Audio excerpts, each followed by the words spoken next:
Resistance is never futile, although it feels exhausting. The stance we take to break the status quo floats into the void of the cosmos like stardust. We stand deliberate.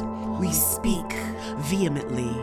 At times it feels as if sound is suctioned out of our body, and we might go beyond the bounds of ballistic. Battling to stay sane when we remain amongst them in a world seemingly chaotic. How do we tolerate the intolerant? How do we navigate the space with the lack of understanding for the illogical box that others live in? They act so oblivious to the consequences of their decisions and legislation, as if we are the only nation that exists.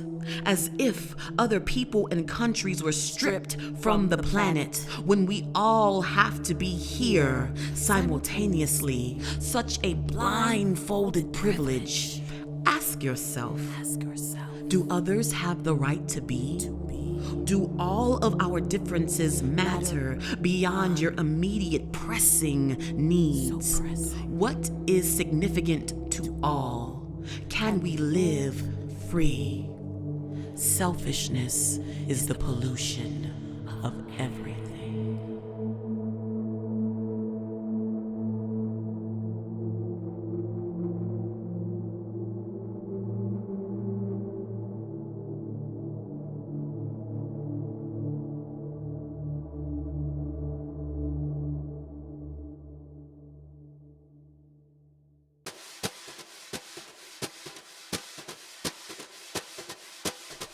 While out running errands, I encountered this Karen. Arrogant and maleficent, she was monitoring and staring. Scowl on her face, she was glaring at someone of a different race. Nose turned up with distaste, looking at their skin as if to say, what a waste. Eyes pasted to their purchases, full of resentment. Their rights became irrelevant. She spoke without hesitance, adding an accusation to provoke a response with her motives blatant and flagrant, gross with a lack of truth, reeking with her ill intent. She had no evidence, and she was hell-bent on spewing hateful rhetoric she'd heard before, causing a scene with unedited footage. I started realizing that Karen reminded me of our former president, instigating anger and antagonizing with bully tactics, finger-pointed, causing a racket, full of fake news, so inaccurate. Things were escalating, and I knew intervening would be pragmatic,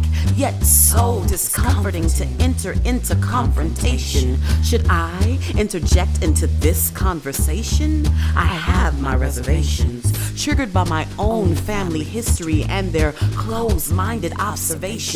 Politically, we see things differently, and I would rather just avoid the entire situation.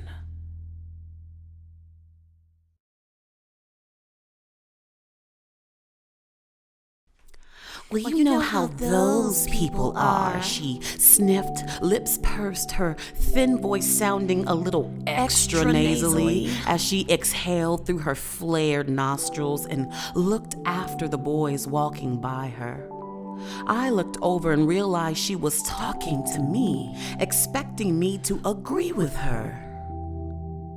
A few years back, I remember seeing black teen boys bouncing through the gas station joyfully to buy some candy and soda on a hot day, boisterous, then off to do whatever it was that they were doing. Their joy always scared me a little, had a little tinge of danger to it. But now, that joy is behind us. Today, I don't see that fearlessness. It's more like a subdued tentativeness, a waiting of sorts, a quiet docility, standing in line. Yes, ma'am. No, ma'am. That's all right. Yes, ma'am. Thank you, ma'am. As if possessing some sort of secret knowledge of their own doom and knowing they had a part in tipping of their own scales, as if the scales were balanced on their shoulders and knowing the balance was precarious. waiting for something to happen or not to happen, waiting for something to happen or not to happen, waiting for something to happen or not to happen, bracing for the impact of racism and discrimination that is always lurking, waiting to trap them.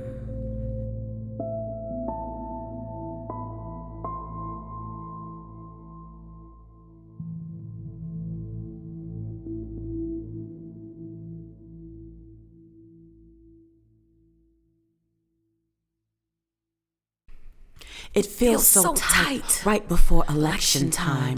You can cut the tension with a knife, slice up the American public into pie charts with Gallup polls and graphics. Political art begins to surface, social commentary on the tragic interactions between apathetic political figures and overacting agents policing the lives of others haphazardly.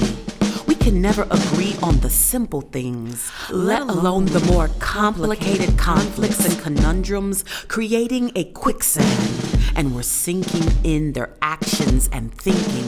We're drinking the Kool-Aid with the gullibility flavoring, sugar-coated or saccharine stirred up words, our bellies aching from the artificial taste of it all. Such a waste of small talk, Titanic, empty promises, and iceberg individuals chilled in their own sense of false security. They spew toxic words on a Ferris wheel of stupidity. Sounds something like global warming. There's no such thing. Only left to say the polar ice caps are melting. Let's just keep fracking and attacking the earth, one drill at a time. We don't need to recycle. The planet will be fine. Tree huggers are the worst. Overturn and challenge whatever from the FDA. Deforestation, go ahead, have your way. Elephants don't need tusks. Kill the snow leopards and give the fur to us. New code. Matter of fact, remove the natives, I mean Indians. Put those pipes